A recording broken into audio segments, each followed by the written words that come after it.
The Necrons are an ancient and technologically advanced Xenos race who, after spending countless eons in a state of hibernation, have begun to make their presence known throughout the galaxy once more.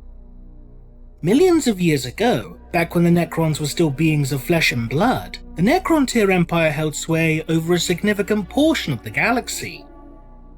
Despite amassing this vast galactic empire, the internal politics of Necrontyr civilization were far from harmonious, and while the empire continued to grow in size, the Necrontyr would begin to grow more and more divided, both politically and ideologically.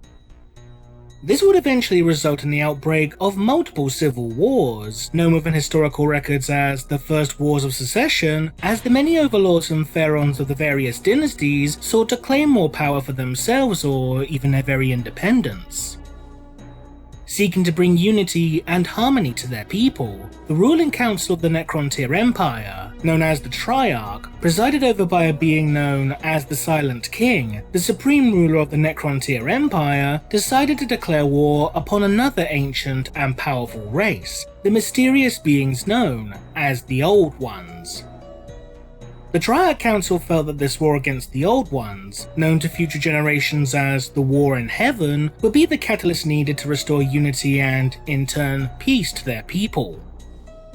However, this conflict would initially prove to be a disaster for the Necrontyr, for despite their numerical and technological superiority over their foes, the Old Ones would inflict heavy casualties upon the Necrontyr, thanks to not only their powerful warp-based weaponry, but also due to the speed with which the Old Ones could launch their assaults, thanks to their utilization of the subspace network known as the Webway. The Necrontyr Empire would come close to total defeat, and a second series of insurgencies would begin erupting across the Empire, despite the Necrontyr still being at war with the Old Ones.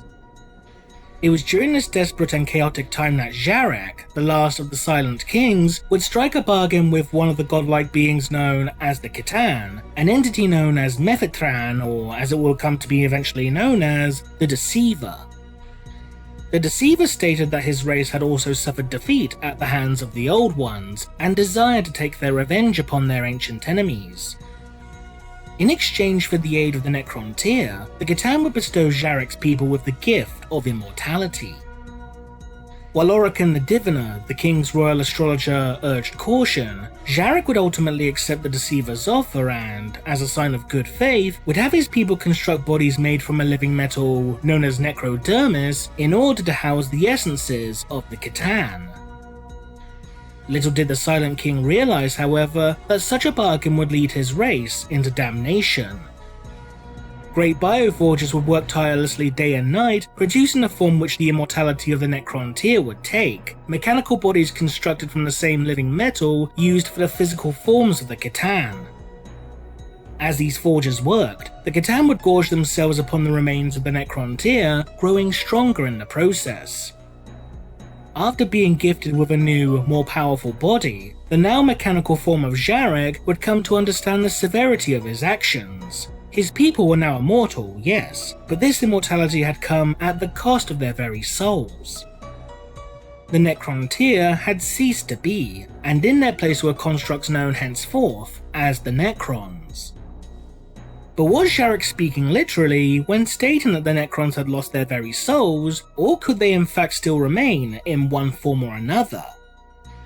The topic on whether or not the Necrons are truly soulless is somewhat difficult to obtain a definitive answer to, due primarily to the sheer amount of differing and, quite frankly, often contradictory sources in regards to the history of the Necron race, their origins, and the events of the War in Heaven itself. While the Necrons are described as being soulless, this could be less of a literal description and more of a symbolic one, due to the majority of Necrons, with the exception of Lords, Cryptex and other such high-ranking military officers, exhibiting little to no personality or emotional capability, making them appear as little more than mindless automata in the eyes of other races.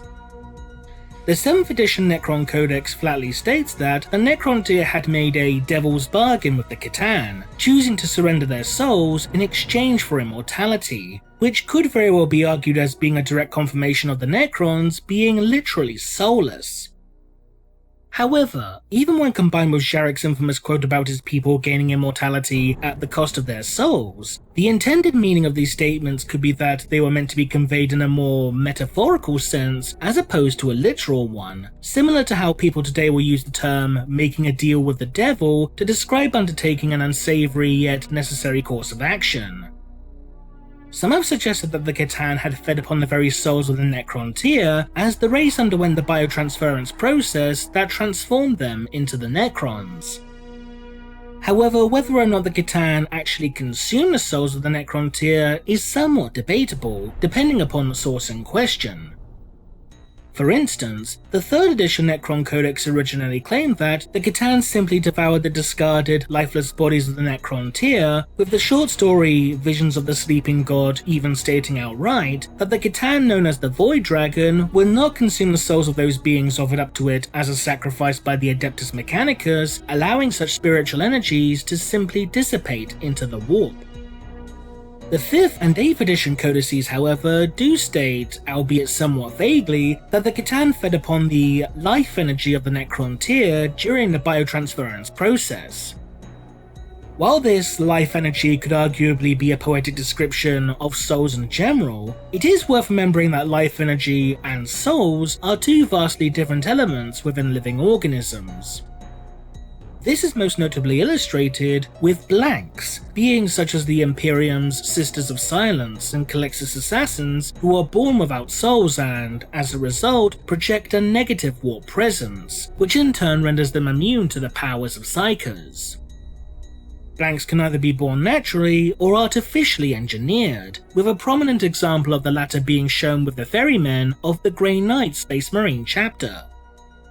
Even the Necrons themselves had recognized the strategic potential of blanks, and were even known to force soulless humans into undergoing the biotransference process, creating entities known as Necron pariahs, which still maintain the negative warp presence that they exhibited as organics.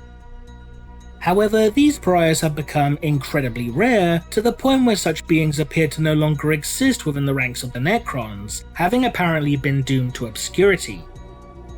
While the 5th and 8th edition codices assert that the C'tan fed upon the life energies of the Necrontyr, it's important to note that the 9th edition Necron Codex does outright state that the C'tan had in fact consumed their very souls.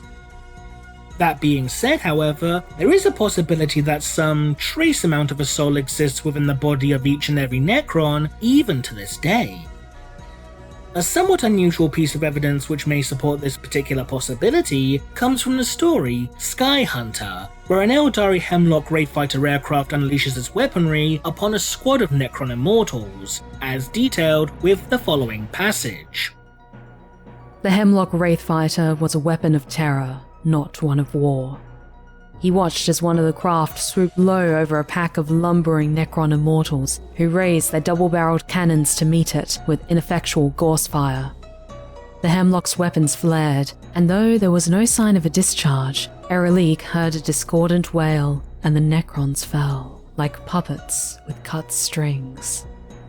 They did not repair, and their bodies did not phase out. Had they been mortal, their spirits would have been hurled into the warp, doomed to spend eternity as the playthings of demons. What such infernal devices would do to the Soul Dark, Eralik could not guess. While this would indeed appear to suggest that Necrons do still retain, at the very least, some echo of their souls, it is worth noting that the weaponry of Hemlocks, heavy D-scythes, are said to be capable of scrambling the engrams of Necron warriors.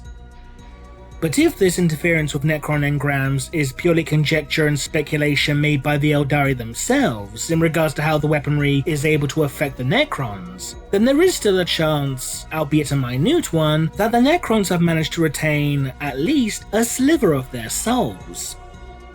After all, it has been documented that the souls of individuals can be, for lack of a better term, shattered should they experience a certain degree of trauma, be it physical or psychic in nature. This was most notably demonstrated with Magnus the Red, the Primarch of the Thousand Suns Space Marine Legion, whose soul will be rent asunder into dozens of shards following the burning of Prospero.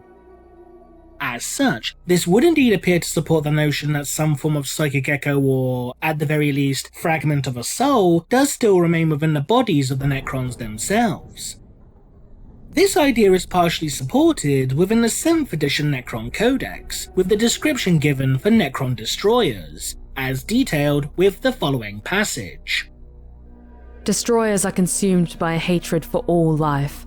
Any shreds of their souls that might have survived biotransference have been scoured away by the Great Sleep. However, it is important to note that, while this passage does state that pieces of a Necron's soul may have survived the biotransference process, this does not mean with any degree of certainty that they did. But there do exist additional, albeit circumstantial pieces of evidence which do indeed appear to support the idea that the Necrons retain some sort of vestigial soul. As detailed within the novella Devourer, several different Necrons will make mention of their souls.